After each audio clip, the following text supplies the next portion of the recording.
Dan selanjutnya pada hari ini kami menetapkan 3 orang saksi sebagai tersangka. Mereka adalah Saudara DP selaku Direktur Utama PT Jasa Marga Jalan Layang Cikampek atau JJC periode 2016-2020. Selanjutnya Saudara YM selaku Ketua Panitia Lelang JJC dan Saudara TPS selaku tenaga ahli jembatan PT Lapi Ganesha Tama Consulting. Selanjutnya ketiga tersangka tersebut setelah dilakukan pemeriksaan kesehatan dan dinyatakan sehat, kami lakukan tindakan penahanan untuk kepentingan penyidikan selama 20 hari ke depan. Saudara DD selanjutnya kami lakukan penahanan di Rutan Salemba Cabang Kejaksaan Agung, sedangkan Saudara YM dan TPS kami lakukan penahanan di Rutan Salemba Cabang Kejaksaan Negeri Jakarta Selatan. Ya. Adapun kasus posisi dalam perkara ini adalah dalam pelaksanaan pengadaan pekerjaan diduga terdapat perbuatan melawan hukum, persekongkolan jahat untuk mengatur spesifikasi barang yang dimasukkan untuk menguntungkan pihak tertentu. Yang diduga akibat perbuatan tersebut telah merugikan keuangan negara yang berdasarkan hasil sementara perhitungan kami, ini bisa naik, bisa turun, kurang lebih sekitar 1,5 triliun.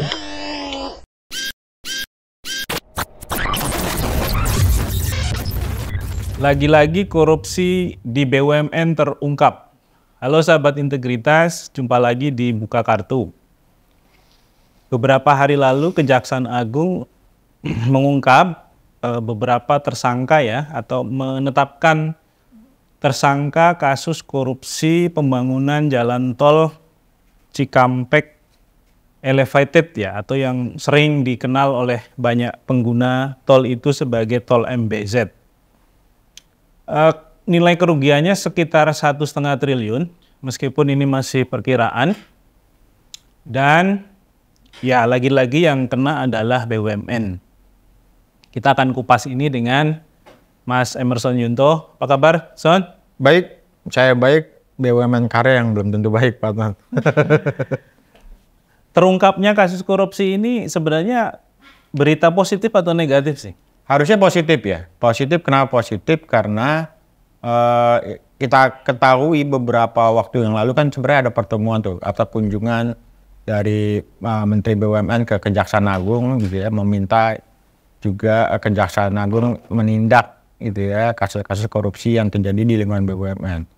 Nah ini kan sebenarnya buah dari kunjungan tersebut, itu yang pertama. Kemudian yang kedua, kalau bicara soal korupsi infrastruktur kan itu juga nilainya fantastis ya. Jadi beberapa kasus-kasus korupsi yang ditangani oleh Kejaksaan sebelumnya gitu ya, mulai dari Jasa Marga, kemudian Adikarya, kemudian beberapa PP gitu ya, PT PP yang kemudian nilainya ratusan, puluhan ataupun juga ratusan miliar. Jadi dari sisi kualitas atau kuantitas kasus korupsinya ini sebenarnya dapat gitu ya. Jadi memang harus jadi prioritas tuh kasus-kasus yang nilai kerugiannya besar, itu harus jadi perhatian yang juga jadi fokus yang ditangani oleh Kejaksaan.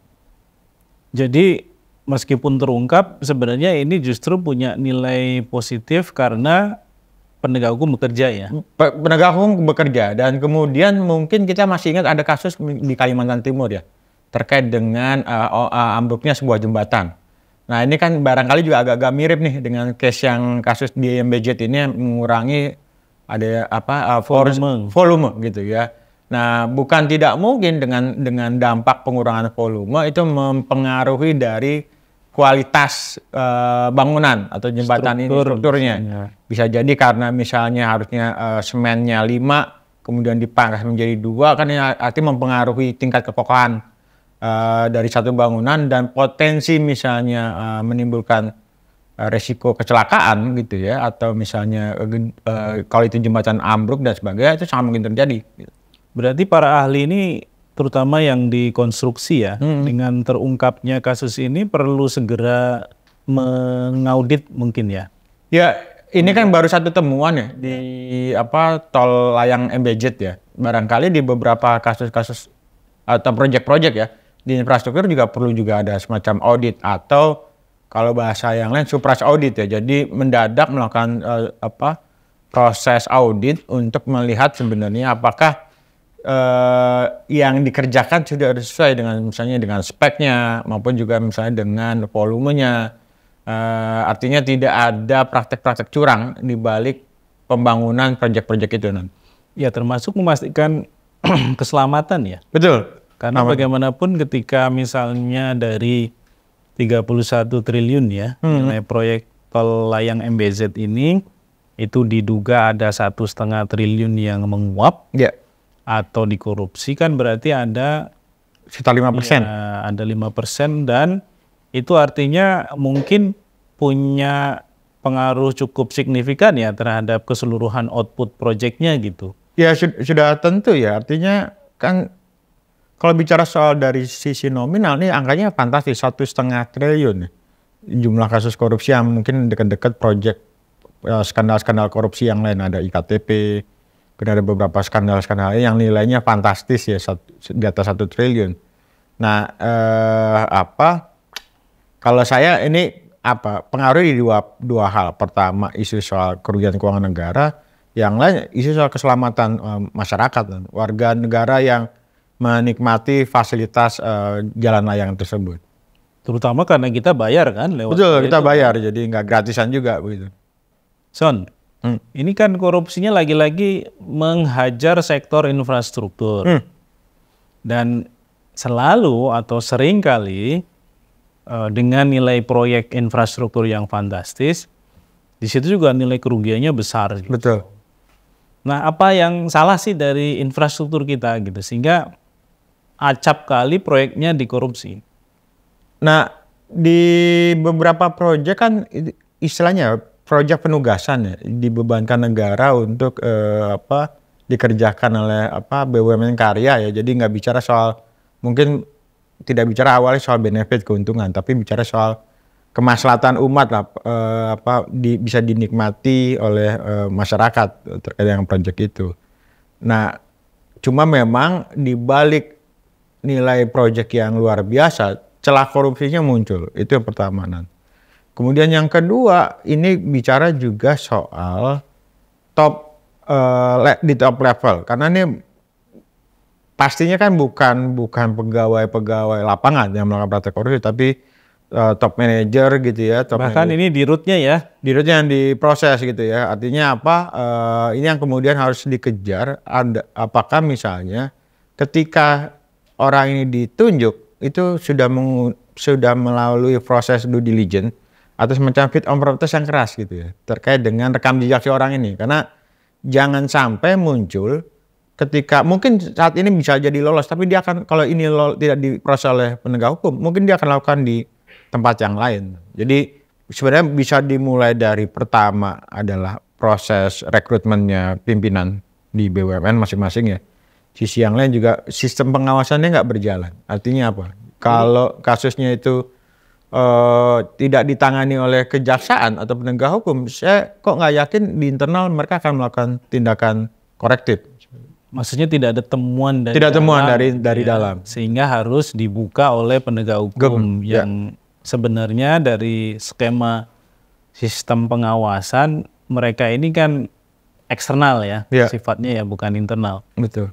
Nah, kalau berangkat dari informasinya Kejaksaan Agung dalam konferensi pers hari ini atau kemarin ya, itu kan dua modus utamanya. Satu, merekayasa atau melakukan upaya-upaya tertentu agar pemenang tendernya itu sudah jelas gitu ya, ditentukan. Artinya ini melanggar melanggar proses yang fair, proses yang kompetitif ya, yang fair, karena mengeliminasi berarti kandidat lain ya.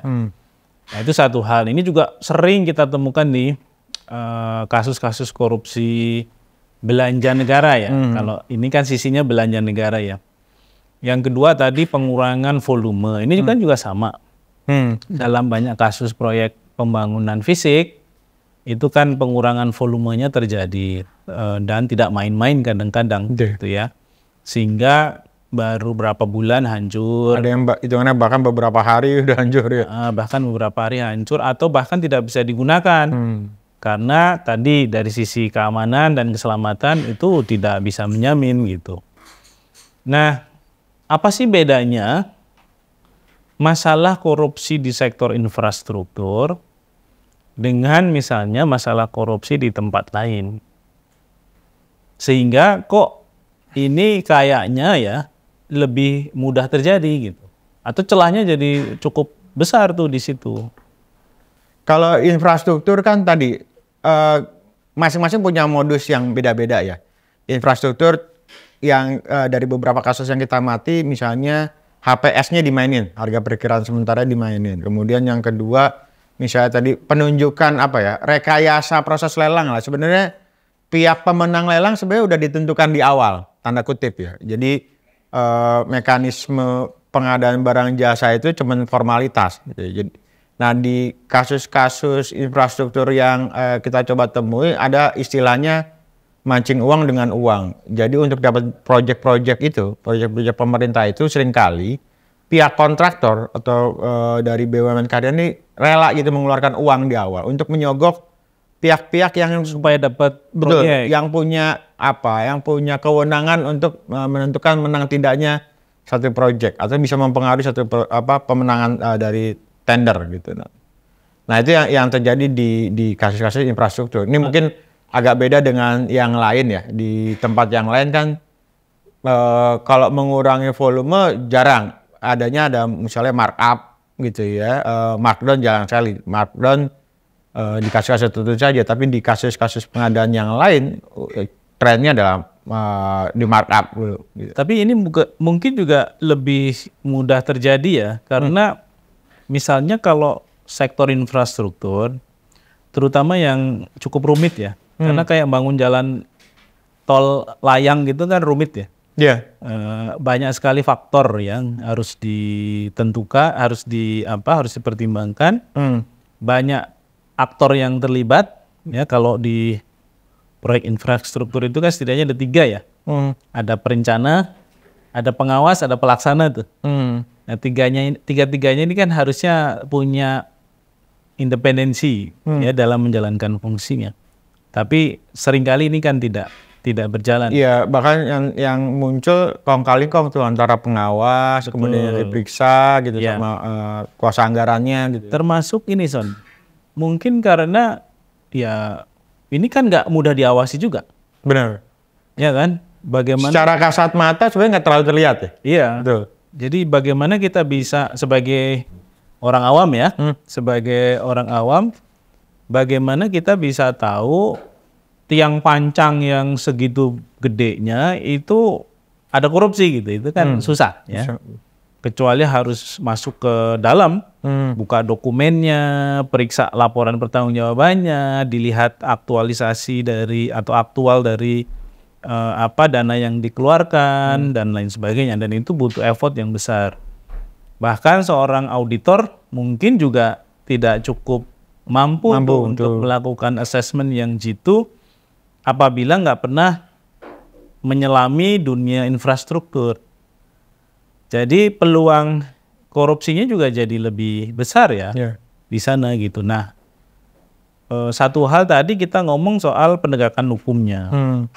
Tapi kan penegakan hukum itu selalu ada di belakang. Setelah proses semuanya selesai, proyeknya kelar, bahkan mungkin dirimu juga sering pakai ya tol itu ya, tol MBZ itu ya, untuk lalu lintas kemana. Betul, gitu kan.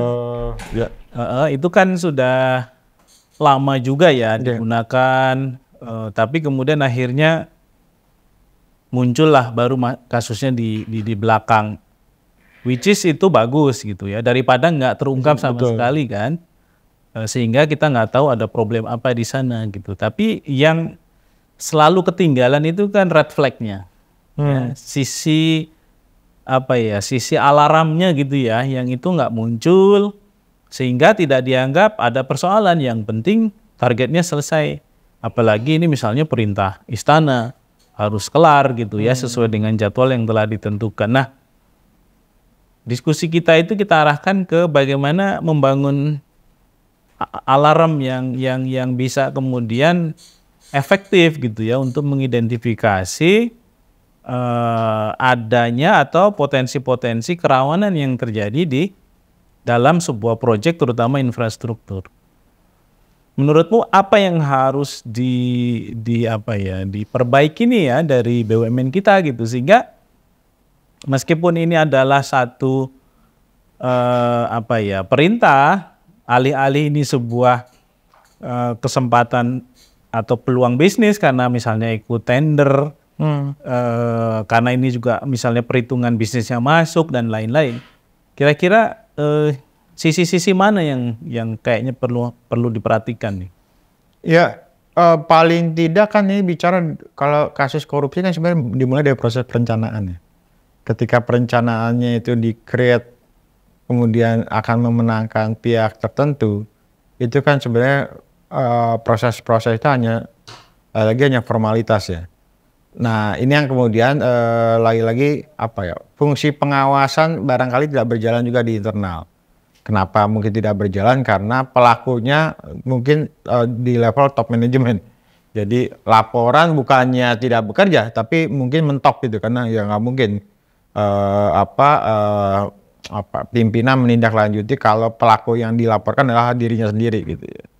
Nah, keterlibatan pihak luar dalam hal ini sebenarnya KPK sebenarnya punya aplikasi jaga ya, yang coba memantau proyek-proyek termasuk juga di infrastruktur. Nah, ini sebenarnya bisa juga dimanfaatkan oleh masyarakat untuk menindaklanjuti atau melaporkan adanya potensi atau dugaan korupsi di balik proyek-proyek itu kan. Ketika bicara soal proses lelang atau tender itu kan artinya melibatkan pihak-pihak yang lain. Nah, sayangnya misalnya di beberapa kasus, kalaupun muncul tanda kutip pelaku-pelakunya di BUMN tertentu, kan juga penalti juga nggak berjalan. Jadi misalnya di kasus ini siapa yang terlibat kan, ada PT X, satu BUMN ya. Tapi dia hanya dijerat si pelakunya. Tapi BUMN juga tidak masuk dalam daftar blacklist. Nah, kemudian yang kedua harusnya misalnya ditekankan juga bahwa untuk upaya pemberian efek jerat tidak hanya dijerat pelaku perorangan, tapi juga pidana korporasinya. Jadi di kasus Nindya Karya kan ada tuh kasus di Aceh gitu ya, proyek Nindya Karya yang tidak hanya menjerat pelaku tapi juga individu ya, tapi juga korporasi secara organisasi itu juga dijerat. Nah, beberapa perbaikan itu yang kemudian harusnya peristiwa ini nggak boleh lagi terjadi di kemudian hari. Ada banyak hal yang harus dicermati, memperkuat fungsi pengawasan, memperketat juga proses rekrutmen untuk top level management. Jadi orang-orang yang punya kecenderungan nakal-nakal itu sebenarnya bisa dieliminasi kalau misalnya proses rekrutmennya itu dilakukan dengan sangat ketat. Nah, terakhir Son, ini Pak Erick Thohir kan juga sudah mencanangkan kewajiban bagi BUMN untuk menerapkan sistem manajemen anti penyuapan ya. Asumsinya ini kan perusahaan-perusahaan kakap yang jadi milik negara mestinya sudah punya dong. Ya. Anak perusahaan aja punya ya, apalagi kalau perusahaannya perusahaan besar gitu.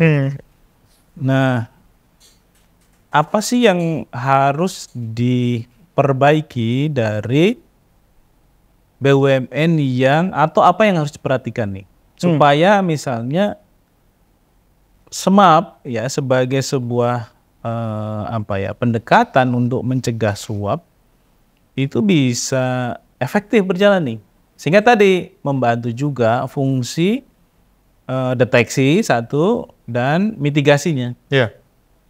Jadi di 2019 ada satu terobosan Pak Erick yang yang kita perlu apresiasi ya. Jadi dia meminta semua BUMN untuk menerapkan sistem manajemen anti penyuapan ISO 37001 gitu ya, tentang sistem manajemen anti penyuapan. Semua BUMN lakukan itu. Pertanyaannya sebenarnya yang sekarang juga harus dicermati adalah apakah penerapan SMAP itu benar-benar bisa diimplementasikan atau sekedar formalitas. Makanya penting di semua BUMN untuk dilakukan evaluasi itu, nah. Evaluasi atau survei gitu ya, mengecek apakah ini diterapkan secara benar atau sekedar hanya mengandalkan satu lembar kertas sertifikat bahwa organisasi sudah diberikan sertifikat atau belum. Nah, kenapa ini penting? Kalau sistem manajemen anti penyuapannya berjalan, jadi yang kejadian-kejadian model MBZ itu sebenarnya nggak bisa dieliminir bahkan dari mulai proses perencanaan. Kalaupun ada, nilai kerugiannya nggak sampai 1 Betul, triliun ya. nilainya juga nggak akan fantastis. Nah, sistem-sistem yang cukup baik soal pencegahan anti korupsi, ada SMAP, ada WBS. Sejauh ini kan yang kita lihat itu hanya di atas kertas tuh. Sosialisasinya ada, tapi bicara implementasinya belum tentu. Gitu. Nah, paling tidak misalnya kita saat ini sudah bantu misalnya satu BUMN untuk melakukan proses survei, melakukan proses evaluasi. Sejauh yang kita amati, dia benar-benar melaksanakan atau mengimplementasikan SMAP ini dengan cukup baik. Tapi pertanyaannya adalah bagaimana dengan BUMN yang lain? Apakah dia juga menerapkan yang sama, menjalankan prinsip kehati-hatian dalam berbisnis? Atau berani nggak dievaluasi? Gitu? Berani nggak berevaluasi? Nah, ini yang harusnya juga diambil nih oleh masing-masing pimpinan. Jadi kejadian ini kan harusnya jadi pembelajaran ya di semua top manajemen di BUMN untuk melakukan evaluasi itu terkait dengan kebijakan-kebijakan anti korupsi yang sudah mereka miliki. SMAP, WBS gitu ya, atau beberapa program-program GCG di internal yang sudah berjalan gitu ya, yang itu untuk dicek apakah ini sudah diimplementasikan atau belum. Kalau belum ya ini sebaiknya perlu ada evaluasi, perlu ada perbaikan. Kalau enggak ya begini-begini aja. Jadi kita akan temui misalnya ke depan ini jadi kayak korupsi bergilir. Sekarang misalnya Adikarya, besok PP, Waskita Karya, Amarta dan sebagainya. Jadi Pak Erick Thohir sebagai Menteri BUMN setelah mengeluarkan surat edaran untuk meminta BUMN mendapatkan sertifikat ISO 37, sekarang saatnya untuk melakukan evaluasi. Berarti keluar lagi surat edaran untuk evaluasinya. Betul, gitu ya, evaluasi. Itu. Karena dia kan sebuah siklus. Ya. Betul, 3 tahunan ya. Artinya SMAP itu kan bukan seumur hidup. Dia 3 tahunan. Jadi kalau 3 tahunan tidak efektif, ya sebaiknya diperbaiki. Gitu. Atau dicabut sertifikatnya. Sehingga status dia itu mendapat sertifikat SMAP atau sudah tersertifikasi juga akhirnya bisa kembali nol gitu. Betul. Ya. Oke Son, thank you Son untuk insight-nya. Sahabat integritas, ini pesan kita gitu ya untuk penegak hukum, teruslah bekerja.